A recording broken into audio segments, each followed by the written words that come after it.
Déclaration publique du collectif des femmes leaders du Kasaï occidental sur la situation préoccupante de la femme de l'espace ouest kassaïen. Nous, membres du collectif des femmes leaders du Kasaï occidental, toutes tendances confondues, réunis ce jour à Kinshasa en assemblée générale pour statuer sur la situation dramatique que vivent nos sœurs de l'espace ouest kassaïen depuis le drame suscité par le phénomène Kamina Sappou.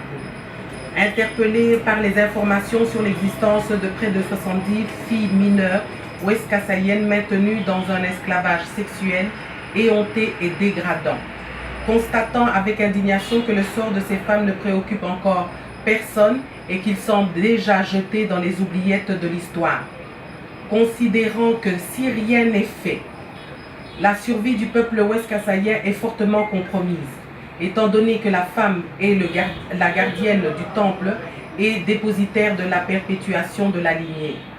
Vu les liens de consanguinité qui nous lient à ces femmes victimes expiatoires de ces violences, après débat et délibération, rendons publique la déclaration suivante.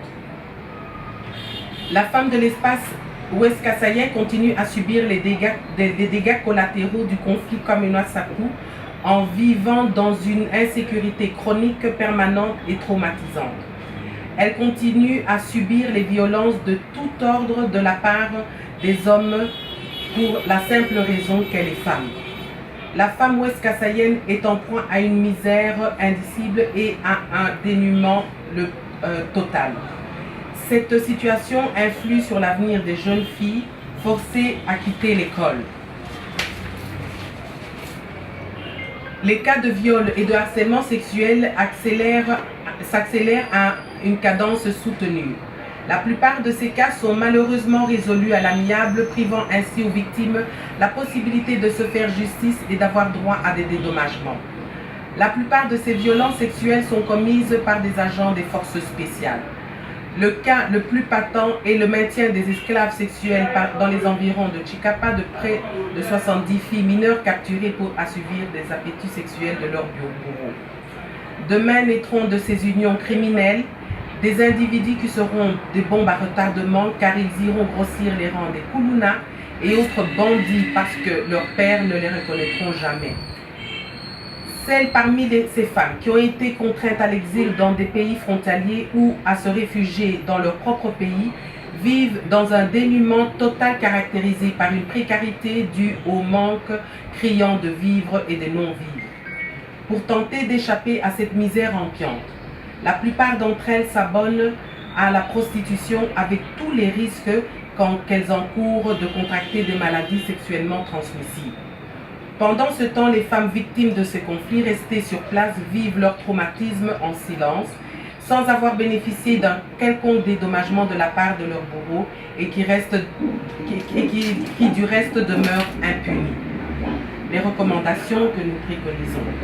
Nous demandons au gouvernement congolais son implication totale et immédiate dans la facilitation du retour de toutes les déplacées, mettre à leur disposition des moyens conséquents pour une harmonieuse réinsertion sociale. Sollicitons l'implication matérielle de la MONUSCO et des organismes des Nations Unies en poste en RDC pour aider ces femmes à retourner à une vie normale.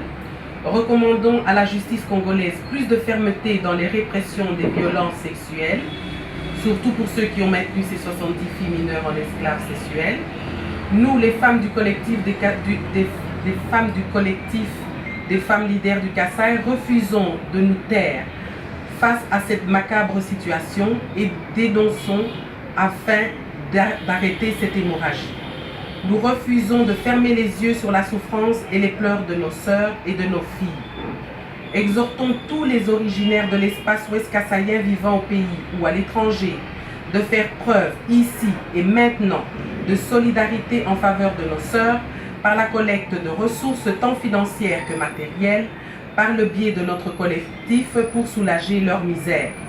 Aux ONG de défense des droits de l'homme, nous exhortons la poursuite de leur combat pour que tous ces crimes commis contre l'humanité ne demeurent pas impunis. Fait à Kinshasa le 23 du 8 2018 pour le collectif des femmes leaders du Kasaï occidental.